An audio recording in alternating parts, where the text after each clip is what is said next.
Right here with a kit. It's an SC6.4 team associated team kit. It's a short course truck, 2-wheel drive that you would race on a track. So I thought, let's just crack it open and see what's inside. We're not going to build it or put it on the track or anything right now. Well, let's just check it out. Just one seal.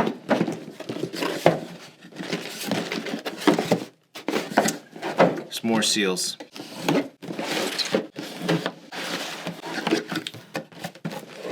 Oh, look at all those parts. So, let's just see here.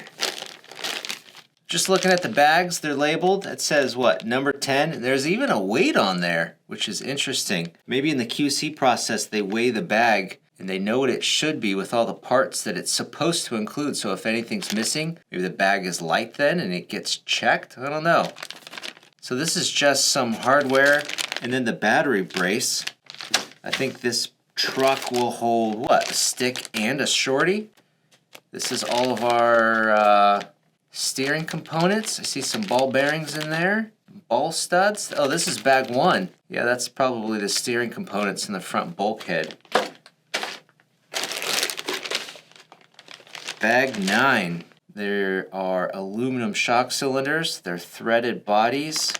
Some shock shafts, what do they call them? Kashima coated. Delrin shock pistons. Oh, and it includes the X-rings. Is that what they call their O-rings? They sure look like the X-rings. The springs look like greens for the back and gray for the front.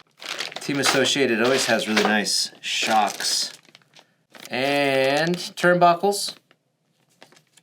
Adjustable, notched ball cups with a wrench included. It's cool. That's bag 8. You don't do that till later because it's not that fun to do. This looks like rear suspension arms for bag number 4 and blue aluminum suspension hangers, the hinge pins, and then the little hinge pin inserts that go inside those hangers. Nice. Ball diff parts, grease, lube, rings, little balls. I don't see any out drives. Oh, there they are. They're right there. Cool. Ball diffs. I haven't made a ball diff in a really long time. This is the rear hubs. Rear hub inserts, so you can raise the hubs up and down on the arm. 12mm hexes, the pins, the rear CVDs.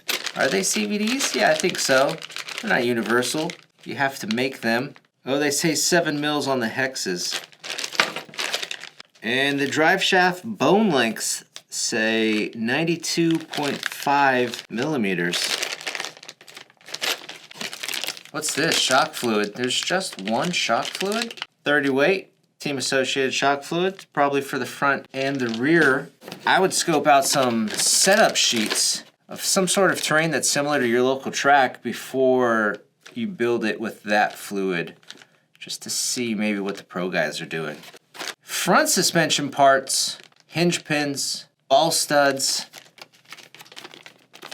Oh, and the front hubs also have little inserts that you can put inside them. Let's see. Oh, this is a big old bag of stuff. We got bumpers, the blue aluminum rear camber block, I believe that is. Idler gear. The slipper is in here. This is an aluminum motor plate. There's an aluminum top shaft inside the transmission. Carbon fiber shock towers. There's also a sway bar inside this bag. A lot of the rear end parts here for bag number 6. Oh, okay. Then this must be a lot of the front end parts. This is bag number 2. So this is like the front bumper, the battery chassis rails, a front sway bar, front bumper, I already said that, front suspension arms, there's the carbon fiber front shock tower, front body mounts, lots of hardware. Let's see this shock tower. Let's see this chassis. Look at that. Aluminum anodized chassis. milled out. It's got a lot of pockets in there for lightweight and to get your components a little bit lower. They make different metal plates you can put in here, I believe, to change the weight or to just leave it like this. Nice little kick up on the front end. The chassis actually says right on it some part numbers there. 71175 for the SC6.4. Sides are angled up, the front's kicked up. Pretty dang nice. Last thing in the box is just our documentation.